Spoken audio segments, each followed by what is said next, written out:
Halo semuanya, pernah gak sih kalian ngalamin rasa demotivasi, gak bersemangat, kehilangan tujuan, atau vibes-nya jadi gak positif selama kita bekerja di rumah aja? Sadar ataupun tidak sadar, pandemi COVID-19 membawa cukup banyak perubahan dalam aspek kehidupan dan berujung pada tidak sedikitnya orang yang mengalami burnout. Lalu, bagaimana dong cara kita menangani burnout itu? Yuk, langsung saja simak. Burnout didefinisikan sebagai sindrom yang diakibatkan oleh stres kerja yang kronis dan tidak dapat dikelola dengan baik. Apa sih sebenarnya penyebab dari seseorang bisa mengalami burnout saat bekerja? Penyebab pertama adalah kondisi pekerjaan di mana pekerja merasa hanya memiliki sedikit ataupun tidak sama sekali kontrol terhadap pekerjaan. Kurangnya apresiasi ataupun reward dari pekerjaan yang dilakukan dengan baik, ekspektasi pekerjaan yang kurang jelas, melakukan pekerjaan yang monoton ataupun tidak menantang, serta bekerja dalam lingkungan yang kacau atau lingkungan dengan tekanan yang tinggi.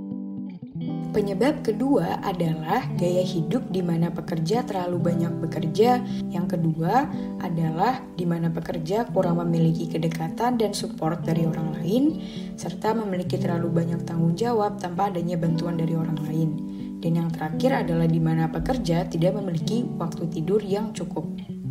Penyebab ketiga adalah personality traits yang beberapa diantaranya adalah perfeksionis, perasaan pesimis akan diri sendiri dan dunia, kebutuhan untuk dikontrol, dan perasaan enggan untuk mendelegasikan suatu tugas kepada orang lain, serta yang terakhir adalah target pekerjaan yang terlalu tinggi. Selanjutnya, kita akan membahas karakteristik orang yang mengalami burnout. Ada beberapa karakteristik nih dari seseorang yang mengalami burnout. Yang pertama, merasa pekerjaannya kurang berarti, serta kehilangan tujuan dan perasaan terhadap lingkungan kerjanya. Yang kedua, merasakan aura negatif seperti ketakutan dan stres. Yang ketiga, kehilangan tujuan.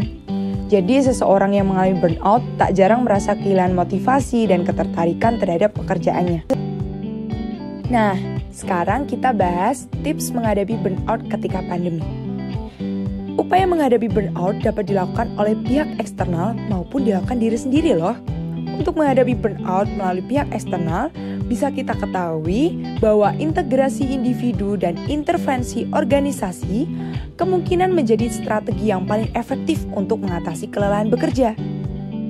Menurut lifespan.org pada tahun 2020, burnout dapat dihadapi oleh diri sendiri dengan cara yang pertama, mengambil jeda waktu untuk beristirahat. Bekerja di rumah bukan berarti bahwa kita harus selalu terpaku pada pekerjaan kita. Cobalah untuk mengambil jeda istirahat dengan menjauh dari tanggung jawab pekerjaan kita sejenak. Cara yang kedua adalah membuat jadwal kegiatan atau to-do list. Membuat jadwal harian dengan teratur dan berusaha untuk melakukan kegiatan sesuai dengan jadwal yang telah kita buat dapat membuat kita terbiasa untuk memiliki pola pikir yang produktif. Cara yang ketiga adalah dengan membuat ruang kerja senyaman dan sekondusif mungkin. Sebaiknya kita mengusahakan bahwa ruang kerja yang kita miliki ini jauh dari distraksi yang dapat mengganggu konsentrasi kita. Yang keempat, dengan cara melakukan peregangan atau olahraga kecil. Hal ini dapat membantu kita untuk tetap terjaga dan bersemangat dalam menjalani hari-hari yang panjang dan berat. Cara yang kelima adalah dengan memastikan supaya rutinitas tetap terorganisir dengan baik. Saat kita telah menyelesaikan rutinitas di hari ini, buatlah jadwal baru untuk rutinitas kita di hari esok. Cara yang keenam adalah dengan seimbangkan kehidupan pekerjaan kita. Hal ini sangat krusial untuk menghindari burnout. Tetapkan waktu akhir bekerja yang konsisten dan hindari bekerja hingga larut malam atau bekerja di akhir pekan. Cara yang ketujuh adalah dengan mencari bantuan profesional. Selama pandemi ini, banyak sekali layanan kesehatan baik fisik maupun mental yang dapat kita akses dengan mudah.